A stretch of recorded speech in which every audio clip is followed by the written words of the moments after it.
సిద్దిపేటలో బీజేపీ గెలుపు ఖాయమని ప్రజలు మార్పు కోరుకుంటున్నారని అన్నారు సిద్దిపేట బీజేపీ అభ్యర్థి దూది శ్రీకాంత్. బీఆర్ఎస్ ప్రభుత్వం ప్రజలను విస్మరించిందని, సంక్షేమ పథకాలు గ్రామాలలో ప్రజలకు అందలేదని చెప్పారు. డబుల్ బెడ్రూమ్లు ఇవ్వలేదు, దళిత బంధు ఇవ్వలేదు, రైతులకు రుణమాఫీ కాలేదన్నారు. ఏ గ్రామానికి ప్రచారానికి వెళ్లినా ప్రజల నుంచి మంచి స్పందన వస్తుందని, సిద్దిపేట బానిస సంఖ్యలు పోవాలంటే బీజేపీని గెలిపించాలి అంటున్న సిద్దిపేట బీజేపీ అభ్యర్థి దూది శ్రీకాంత్ రెడ్డితో మా ప్రతినిధి రాజు ఫేస్ టు ఫేస్. సిద్దిపేటలో రాజకీయం వేడెక్కింది. ప్రధాన పార్టీలు ప్రచారంలో దూసుకుపోతున్నాయి. అందులో భాగంగా భారతీయ జనతా పార్టీ అభ్యర్థి దూది శ్రీకాంత్ రెడ్డి ప్రచారంలో దూసుకుపోతున్నారు. ఈరోజు సిద్దిపేటలోని పలు వార్డుల్లో ప్రచారం నిర్వహిస్తూ వస్తున్నారు. ఆయన గెలుపుపై ఏ విధంగా ఉంది ధీమా అనేది అడిగి తెలుసుకునే ప్రయత్నం చేద్దాం. ఏనుగు కుంభస్థలం మీద కొడితే ఏనుగు పడిపోతుంది. ఆ కుంభస్థలాన్ని కొడుతున్నాం. తప్పకుండా సిద్దిపేటలో విజయదుందుబి మోగిస్తాం.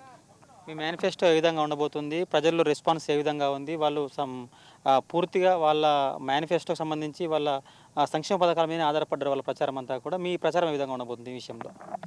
వాళ్ళ సంక్షేమ పథకాలను తీసుకుంటాం. ముందుగాల దళిత బంధు అన్నారు, దళితులందరికి ఇచ్చిండ్రా? దళితులకు 3 ఎకరాల భూమి అన్నారు, దళితులకు 3 ఎకరాల భూమి లేదు. బీసీ బంధు అన్నారు, బీసీ బంధు ఇచ్చేటువంటి పరిస్థితి లేదు. గృహలక్ష్మి పథకం అన్నారు, గృహలక్ష్మి పథకం మూలకబడ్డది. ఇట్లా అన్ని విధాలుగా ఏ పథకం తీసుకున్నా ఇలా అటకెక్కినటువంటి పథకాలే. వాళ్ళ నాయకులకు వాళ్ళ కార్యకర్తలకు ఇచ్చుకున్నటువంటి పథకాలే. ఉచిత విద్య పెట్టినాం. కార్పొరేట్ స్థాయి విద్య ఉచితంగా ఇస్తాం, కార్పొరేట్ స్థాయి వైద్యం ఉచితంగా ఇస్తాం. అదేవిధంగా బీసీని ముఖ్యమంత్రి చేస్తా అన్నాం. స్వతంత్రం వచ్చినప్పటి నుంచి ఇప్పటి వరకు ఏ ప్రధానమంత్రి కూడా, ఏ రాజకీయ పార్టీ కూడా సాహసం చేయలేనటువంటి సాహసాన్ని ఈరోజు నరేంద్ర మోడీ గారు తెలంగాణలో బీసీలకు అధికారం ఇస్తా అని చెప్పి అనౌన్స్ చేశారు. గత 33 దశాబ్దాలుగా మాదిగ ఉపకులాల రిజర్వేషన్ కోసం పోరాడుతూ ఉన్నటువంటి ఎంఆర్పిఎస్కి బాసటగా నిలిచి వాళ్ళని ఒక దగ్గరికి చేర్చి భరోసా ఇచ్చినటువంటి వ్యక్తి ప్రధానమంత్రి నరేంద్ర మోడీ గారు. ఈ విధంగా ఓసీలకు ఈడబ్ల్యూఎస్ రిజర్వేషన్ కింద రిజర్వేషన్ కల్పించి వాళ్ళ బతుకుల్లో వెలుగులు నింపి సిద్దిపేటలో అద్భుతమైన అభివృద్ధి జరిగింది. కాబట్టి ఈసారి ప్రతిపక్ష పార్టీలకు డిపాజిట్ గల్లంతు, డిపాజిట్ రాదు అనే ప్రచారంలో మాట్లాడుతూ ఉన్నారు టీఆర్ఎస్ నాయకులు. దాని మీద మీరు ఏమంటారు? అభివృద్ధి అంటే ఏందో ఒకసారి హరీష్ రావు గారు చెప్పాలి, బీఆర్ఎస్ నాయకులు చెప్పాలి. 4 రోడ్లు వేసి, 3 డివైడర్లు కట్టి, 2 బంగ్లాలు కట్టి ఇదే అభివృద్ధి అనుకుంటే వాళ్ళంత అవివేకవంతులు ఉండరు. కోమటి చెరువును కోమటి కుంటగా మార్చి దాన్ని ఒక పర్యాటక కేంద్రంగా మార్చినంత మాత్రాన పేద ప్రజల కడుపులు నిండాయి, పేద ప్రజల బతుకులు మారాయి. వీటిని చూపెట్టేసి మీరు అభివృద్ధి అంటే అవివేకులు అవుతారు. కేంద్ర ప్రభుత్వం కొన్ని అభివృద్ధి పథకాలు చేసినప్పటికీ ముఖ్యంగా ఇక్కడ భారతీయ జనతా పార్టీ అభ్యర్థిగా మీకు ఎందుకు ఓటేయాలి, నేను ఎందుకు గెలిపించాలి సిద్దిపేట ప్రజలు? కేంద్ర ప్రభుత్వం తెలంగాణలో అధికారం లేనప్పుడే తెలంగాణ అభివృద్ధి కోసం ఇన్ని చేస్తుంటే, తెలంగాణలో కూడా భారతీయ జనతా పార్టీ అధికారంలోకి వస్తే ఇంకా ఎంత డబల్ డెక్కర్ అభివృద్ధి జరుగుతుంది. ఇలా దశాబ్దాల కళ రైల్వేని వచ్చింది. 1200 కోట్లతో రైల్వే లైన్ నిర్మించినాం. రైలు ప్రారంభమైంది.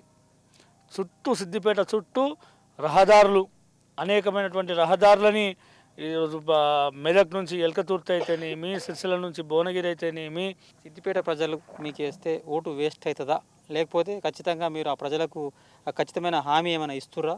ఏ విధంగా మీ గెలుపు ఉండబోతుందండి? కొంత ప్రజల్లో అపోహలు ఉన్నాయి. దానికి సిద్దిపేట ప్రజలకు మీరు ఏం చెప్పబోతారు ఈ విషయంలో? గత 27 సంవత్సరాలుగా 1996 సంవత్సరంలో నా విద్యార్థి దశ నుంచి ప్రస్థానం ప్రారంభమైంది. ఏబీవీపీలో అనేక ఉద్యమాలు చేసిన, లాఠీ చార్జీలు అయినాయి, జైల్లోకి పోయిన, కేసులు పెట్టుకున్న, విద్యార్థుల స్కాలర్షిప్ల కోసం చలో సెక్రటేరియట్ ముట్టడిలో గాయపడి ముక్కుకు దెబ్బ తాకి నేను సిద్ధాంతం నిబద్ధత కలిగినటువంటి కార్యకర్తని. అపోహలు మస్తు మంది బురద జల్లేటోళ్ళు మా కార్యకర్తలే ఉంటారు, మా నాయకులే ఉంటారు, కొంతమంది కోవట్టులు ఉంటారు, బయట వాళ్ళు కూడా బురద జల్లొచ్చు. అంత మాత్రాన వెనకడుగు వేసేది లేదు, జరిసేది లేదు. పేద ప్రజల కోసం కొట్లాడి ఇండ్లు కట్టించిన. ఇప్పుడు టీహెచ్ఆర్ నగర్ అని చెప్పి మన ఇందూర్ కాలేజ్ కాడ కట్టుకున్న ఇండ్ల జాగలు పట్టాలు గుంజుకపోతూ ఉంటే పేద ప్రజల పక్షాన నిల్చొని 38 రోజులు కొట్లాడి ఆడ ఉండి వాళ్ళందరికీ ఇండ్లు కట్టించిన నేను. వాళ్ళ పట్టాలు గుంజుకోకుండా పోరాడిన నేను. బీఆర్ఎస్ ఉన్మాదుల నుంచి సిద్దిపేటను రక్షించుకుందాం. అరాచకం పరిపాలన, దౌర్జన్యమైనటువంటి పరిపాలన, గూండాయిజం, రౌడీయిజం, కబ్జా కోరుల నుంచి మన సిద్దిపేటను రక్షించుకుందాం. సిద్దిపేటని అభివృద్ధి చేసుకుందాం, మరింత అభివృద్ధి చేసుకుందాం. కంపెనీలు తీసుకొచ్చి అభివృద్ధి చేసుకుందాం. రోడ్ల మీద రోడ్లు వేసి కాదు, కంపెనీలు తీసుకొచ్చి అభివృద్ధి చేసుకుందాం. ఉద్యోగ ఉపాధి అవకాశాలు కల్పించుకోవడానికి భారతీయ జనతా పార్టీని ఆశీర్వదించి దీవించి ఓటేయాల్సిందిగా విజ్ఞప్తి చేస్తాం. సిద్దిపేటలో బీజేపీ గెలవాల్సిన అవసరం ఉంది కాబట్టి ఇది గమనించి విజ్ఞాన ప్రజలు నాకు ఖచ్చితంగా ఓటేసి గెలిపిస్తారని చెప్పి ధీమా వ్యక్తం చేస్తున్నారు దూది శ్రీకాంత్ రెడ్డి. ఇది ఇక్కడ పరిస్థితి. కెమెరామెన్ ప్రవీణ్తో రాజు, రాజ్ న్యూస్, సిద్దిపేట నుంచి.